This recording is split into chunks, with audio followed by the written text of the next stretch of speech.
So then we come back to the entrance of Seth Franklin Rollins, and they're having qualifying matches to determine who goes to the Elimination Chamber, which is the February, can't even say pay-per-view anymore, February major premium live extravaganza, whatever they're calling them. And so, okay, I can buy that. Seth Franklin Rollins versus Chad Schuch. And that's first time. Seriously, they've got Gable in a qualifier for the main event of a pay-per-view it's going to be the U.S. title, right? And so automatically they're just telling me it's just fucking TV fodder. So if you're going to, it's like a low-fat Twinkie. If you're going to have a competitive match for something, make sure that people can kind of half-ass question the outcome, or if you're going to just have a match to get one of your top guys over, have that, but don't try to make it both and then not show any of it. Because this is why the matches are unimportant. They ring the bell for this all-important qualifying match. They start it. They go between 60 and 90 seconds, and they go to the commercial. And when they come back from the 3.5-minute break or whatever it is, there's less than 4 minutes more of the match, and Rollins wins with his finish, pedigree. So, you know, I could have bought Rollins beating Gable in 5 minutes of airtime in a match to get Rollins over, but who are you fooling? Trade Elimination Chamber qualifier. That's just another reason why people tune a lot of this stuff out when they don't deliver anything that sounds as grandiose as it is. And if you're going to have a 5-minute match or show 5 minutes of it on the air, don't have 3.5 minutes of commercial in the middle of it. You can't follow this. You can't get invested in it before it's gone. But we get 10 minutes of entrances and 20 minutes of fucking promos uninterrupted. See where I'm going with this?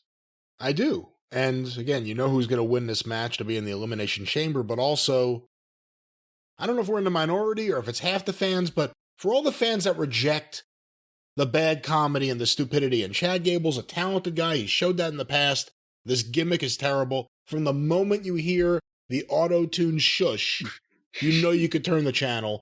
Yeah. And then you have Franklin Rollins, who, when he's working with someone good and he's not on the mic as much, is a lot more enjoyable than when he's working with someone who you know the result, but also, I don't know, I'm still not over the fact that this character sucks.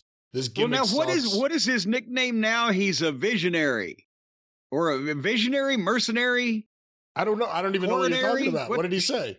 No, it's on the screen and everything. That's what the announcers are calling him. He's got another nickname now. He's a visionary or it's probably a preemptive strike to prevent Jericho from copywriting trademark something. It, yeah. Let's just use Rollins. He'll have a new nickname every week. We trademark all of them. Jericho will be out of business. That's their plan. But I said it to you during the Royal Rumble when we got to the final 4 or 5, if you count Logan Paul, who was hiding, or wherever he was at that point.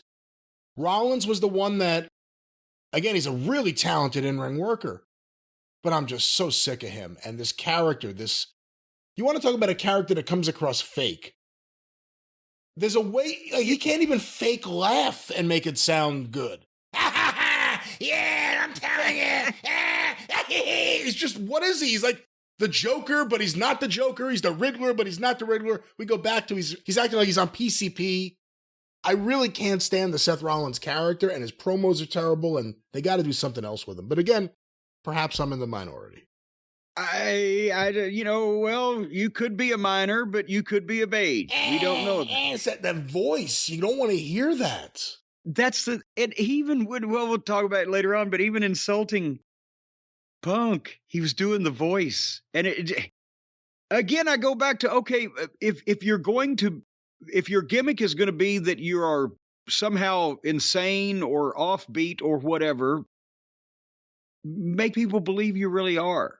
We just thought in the 70s, handsome Jimmy Valiant was just possibly he had taken so many drugs on tour with all the rock stars that had fried his brain. But wow, what a character.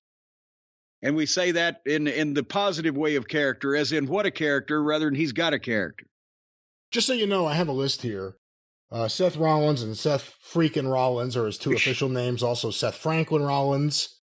There's the Messiah, the Visionary, the Kingslayer, the Architect. And those are the ones, according to this website. As he wanted to change his name to Bill Ding for that architect, but all right. Anyway, the next match. Oh my God! After now, by the way, we are. See, I'm referring to my notes here because by the time we have finished code and we're 35 minutes almost into the show, and we've seen literally 5 minutes of actual wrestling on the air. So then we come up with Io Sky against Candy LeRae. And Candy was wearing fairy wings with her purple hair, doing a parade wave. She might weigh 95 pounds. Her work is the shits. She looks like every indie girl wrestler doing moves that she has practiced like a cheerleader instead of a competitive fighter, and she might work in AEW because of the indie darlingness of her. But for the WWE, again, what kind of photographs do her and her diminutive husband have of the upper executives, or is this their settlement from Vince? I'm wondering if Vince sexually bothered Gargano and Candy came in and beat him up for it. I don't know about that. I don't know, but this is when I get pissed that talent like the Briscoes were never on a big national television, or the WWE has botched so many guys with bad gimmicks, or the Max Dupree things of the world, or the whatever the fuck they've done to people. But we get 15 minutes of Candy LaRue. The only one blander than her is her husband. It's amazing. I said this a long time ago, and I thought about it again watching Raw. That scene in Boogie Nights, the New Year's Eve party from 1980, where the guy shows up with the rather bland-looking kids who look like they need to shower or put makeup on, just something. Because these are the next stars. Meet boy, meet girl. That's this. You see all the other stars, and then it's Gargano and his wife who were just bland. Again, if you want someone to go run through the moves, Gargano could run through the moves without making any facial expressions, but he can kick at it 2 3/4, and that's what really counts, isn't it? And she's his wife, who was made famous by working with Joey Ryan over and over again on the indie scene. So I don't think anyone cares, I think. But how do they I don't think anyone cares. How do they get television constantly in the biggest company in the world? They need to justify their women's division, and they can't just have the top people there be the division, and they fill the ranks with other people that fans don't care about. Like Candice LaRue, or whatever her name is. That her name, or is it LaRue? What? Well, now you got me thinking. I don't remember. It's all right. Moving forward,